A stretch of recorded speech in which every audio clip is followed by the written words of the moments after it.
For 600 years, it has sat in silence. A book written in a language that doesn't exist, filled with plants that have never grown on this earth, and star maps that point to a sky we don't recognize.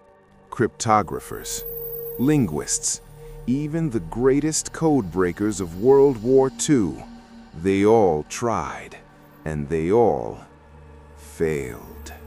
But now, the silence has been broken.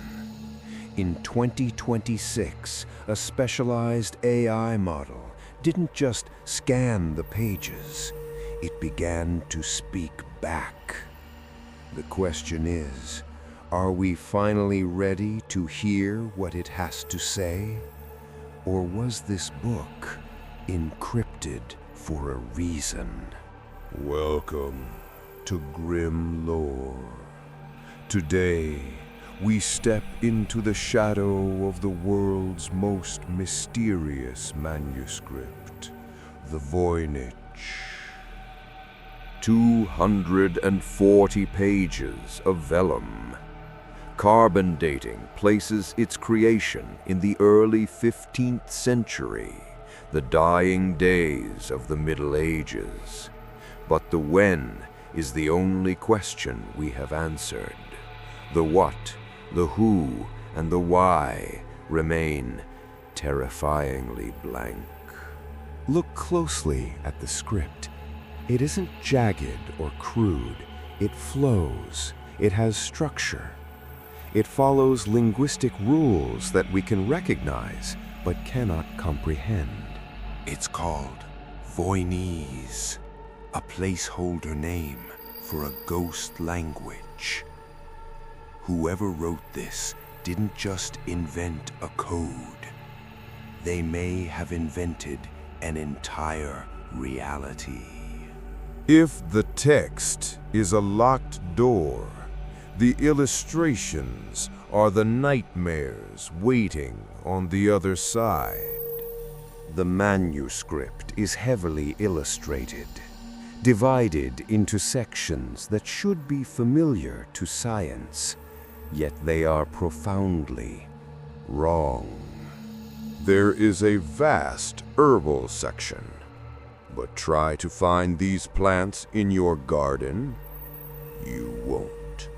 Botanists have spent decades trying to identify the flora depicted here. While some seem like distorted versions of known plants, a sunflower here, a pepper plant there, most are alien composites. They are the botany of a fever dream, grown in soil we have never trodden. Then we look to the heavens, the astrological charts. We see suns and moons, yes, but the zodiacs surrounding them are unfamiliar.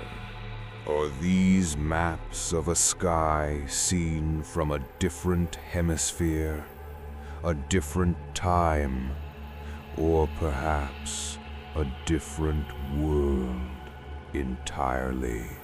And then the descent into true madness, the so-called balneological section. Dozens of nude figures, mostly women, bathing in elaborate alchemical plumbing systems.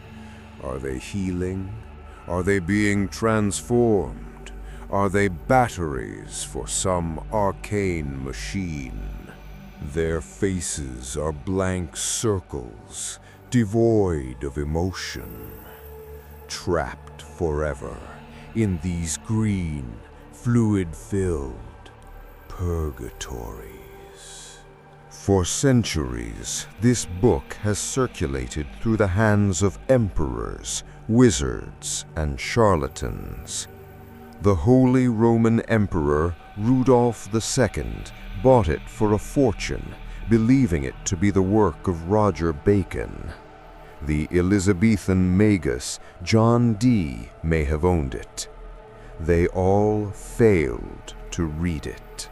The greatest code breakers of the 20th century, the men who broke the Nazi Enigma machines and Japanese purple ciphers during World War II, took a crack at the Voynich in their spare time.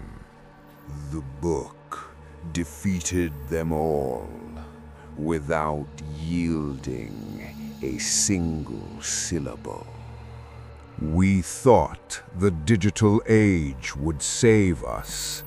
We thought brute force computation could crack the ancient shell. We were wrong. In early 2026, a consortium of universities unleashed the most advanced linguistic AI model ever created upon the digitized manuscript. This AI had learned dead languages from fragments of pottery. It was supposed to be easy. The results were chilling. The AI confirmed that Voynichese possesses a complex, consistent grammatical structure. It is not random gibberish. It has entropy levels similar to natural human languages. But the AI also found nothing. It found patterns that loop back on themselves, a linguistic Ouroboros that has no entry and no exit.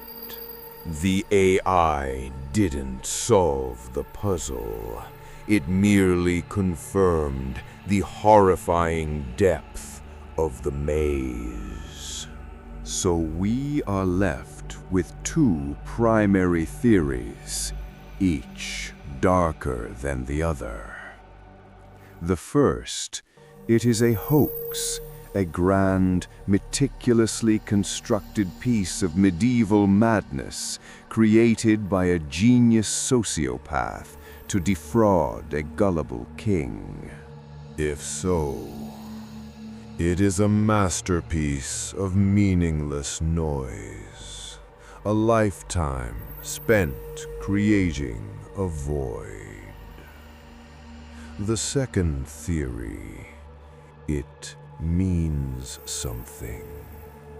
It is a repository of forbidden knowledge, heretical alchemy, contact with non-human entities, or truths so dangerous they had to be veiled in a language known only to the author. Which is more terrifying? That a human mind dedicated its life to creating a perfect, empty lie?